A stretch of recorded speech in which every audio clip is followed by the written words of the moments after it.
this video, I thought, oh, I'll get maybe 3, 4, maybe 10 questions if I'm lucky. Even if I just answer one question from every person who commented, that's still quite a few.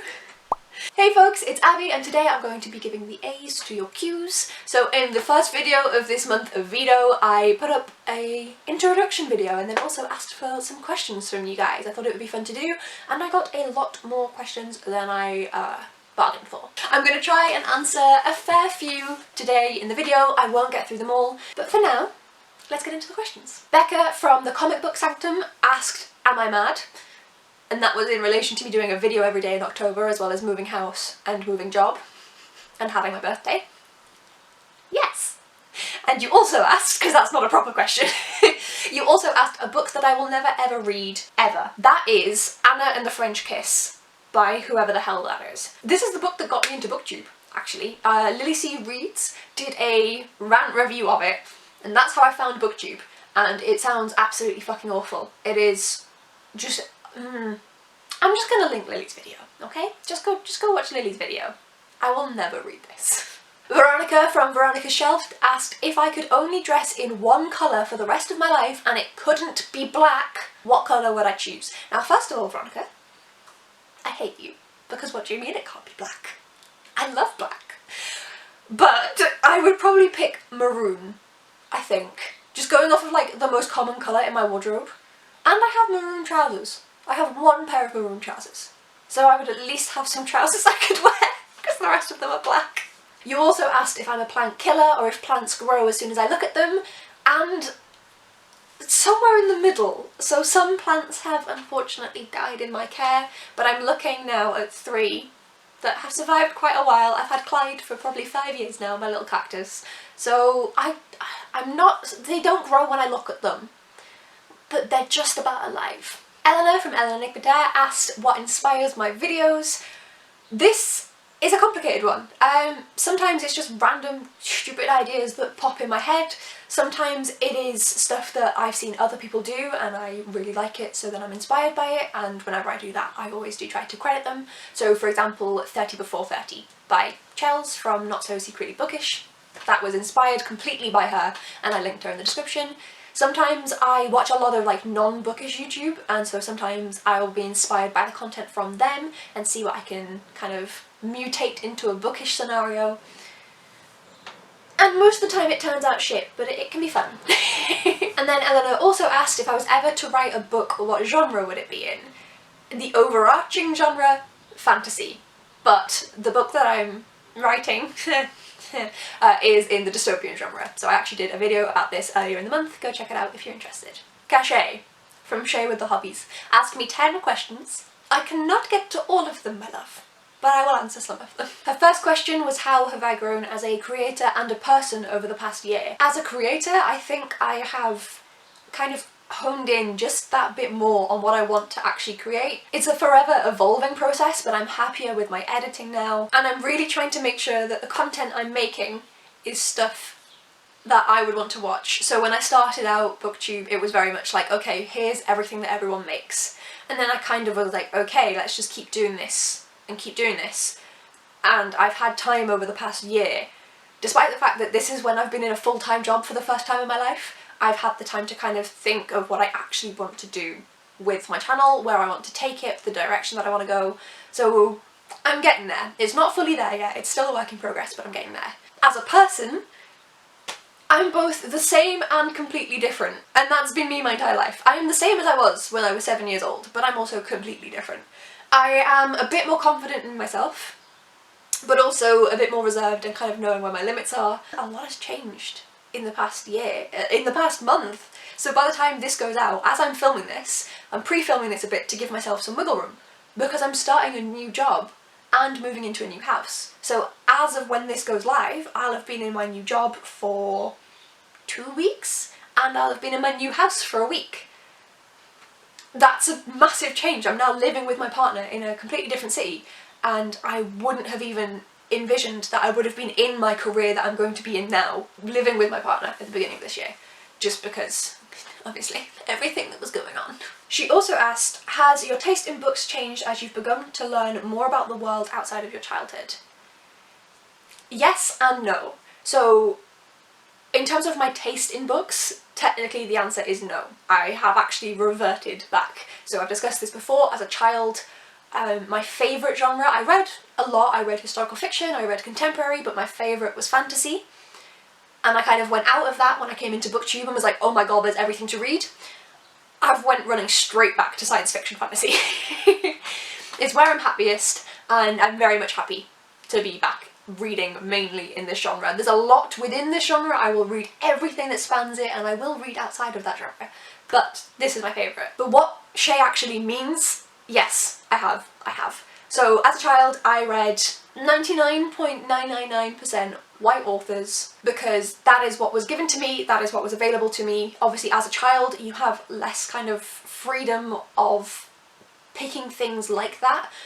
I was based off of what I would be given by my mother and what was available in my school library and my town library.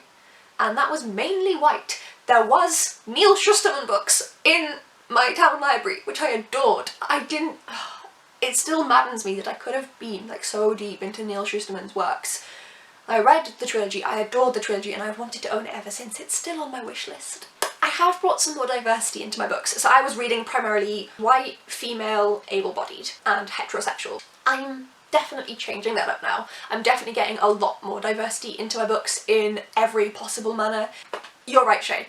I know what you were asking, and yes, it has. I still read fantasy, but I'm reading a lot more from diverse authors, and my reading's better for it because I've found some absolutely fantastic books that I wouldn't have thought to pick up because I wouldn't have went looking for diverse reads.